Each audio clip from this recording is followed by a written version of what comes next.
चना कच्चा, पका हुआ या फिर अंकुरित करके खाना चाहिए। दोस्तों यहाँ इस बात का समझना जरूरी है कि चना को हर अलग अलग तरीके से खाने से उसके फायदे भी अलग अलग होते हैं और कुछ सिचुएशन में सही जानकारी न होने की वजह से ये शरीर को नुकसान भी पहुंचा सकता है। दोस्तों पानी में भीगे हुए कच्चे चने में पोषक तत्वों की मात्रा तो ज्यादा होती ही है, लेकिन ये पचने में भी थोड़ा भारी होता है क्योंकि कच्चे चने में मौजूद फाइबर को तोड़ने में हमारे पाचन तंत्र को बहुत मेहनत करनी पड़ती है। इसलिए अगर आप कच्चे चने का सेवन करते हैं तो हमेशा ही उसे अच्छे से चबाकर खाएं और इसका थोड़ी मात्रा में ही सेवन करें। जबकि चने को अंकुरित करके खाने से उसके फायदे और भी ज्यादा बढ़ जाते हैं क्योंकि अंकुरित चने में एंजाइम, प्रोटीन, विटामिन, मिनरल्स और फाइबर की मात्रा काफी हद तक बढ़ जाती है। और यहाँ समझने वाली बात यह भी है कि वैसे भी चना complete source of protein food नहीं माना जाता क्योंकि इसमें मेथियोनिन नाम का एक अमाइनो एसिड मिसिंग होता है। लेकिन चना अंकुरित होने के बाद इसमें पूरे अमाइनो एसिड की पूर्ति हो जाती है और ये एक कंप्लीट प्रोटीन फूड बन जाता है। लेकिन यहाँ इस बात का भी ख्याल रखना जरूरी है कि अंकुरित चने के इतने सारे फायदा होने के बावजूद इसमें एक कमी भी पाई जाती है और जो कि है इसमें पाए जाने वाला बैक्टीरिया। भीगे हुए चने को अंकुरित होने के लिए लंबे समय तक रखने की वजह से इसमें कुछ बैक्टीरिया ग्रो होने के भी चांसेस बहुत ज्यादा बढ़ जाते हैं और यही वजह है कि बच्चे, बूढ़े और गर्भवती महिलाओं को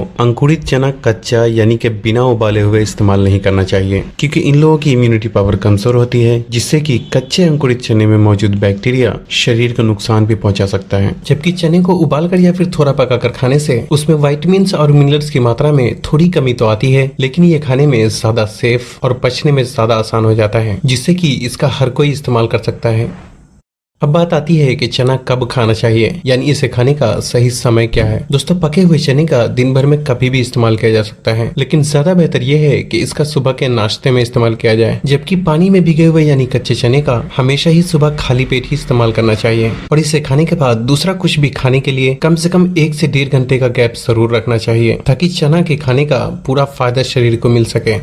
अब बात आती है कि इसे कितना खाना चाहिए। दोस्तों किसी भी व्यक्ति को एक दिन में कितना चना खाना चाहिए ये उस व्यक्ति के पाचन और उसके फिजिकल एक्टिविटीज पे निर्भर करता है। लेकिन फिर भी पहली बात तो ये कि अगर आप पानी में भीगे हुए यानी कच्चे चने का इस्तेमाल करते हैं तो आपको इसका 1 या 2 मुट्ठी से ज्यादा इस्तेमाल नहीं करना चाहिए और इसे खाते समय बहुत ही अच्छे से चबा कर खाना चाहिए क्योंकि पानी में भीगा हुआ चना पचने में थोड़ा भारी होता है जिससे कि इसका ज्यादा मात्रा में इस्तेमाल करने से गैस और अपचन जैसी समस्याओं का सामना करना पड़ सकता है। जबकि इसे उबाल कर या फिर किसी भी तरह पकाकर खाने से 50 से 60 ग्राम चने का कोई भी इस्तेमाल कर सकता है और जो लोग जिम या एक्सरसाइज करते हैं वो अपनी जरूरत के हिसाब से 100 या 150 ग्राम तक भी इसका इस्तेमाल कर सकते हैं। लेकिन यहाँ भी एक बात का ख्याल रखना जरूरी है कि आप एक ही बार में 100 से 150 ग्राम चने का इस्तेमाल ना करें बल्कि थोड़ा थोड़ा करके 2 से 3 बार में इसका इस्तेमाल करें।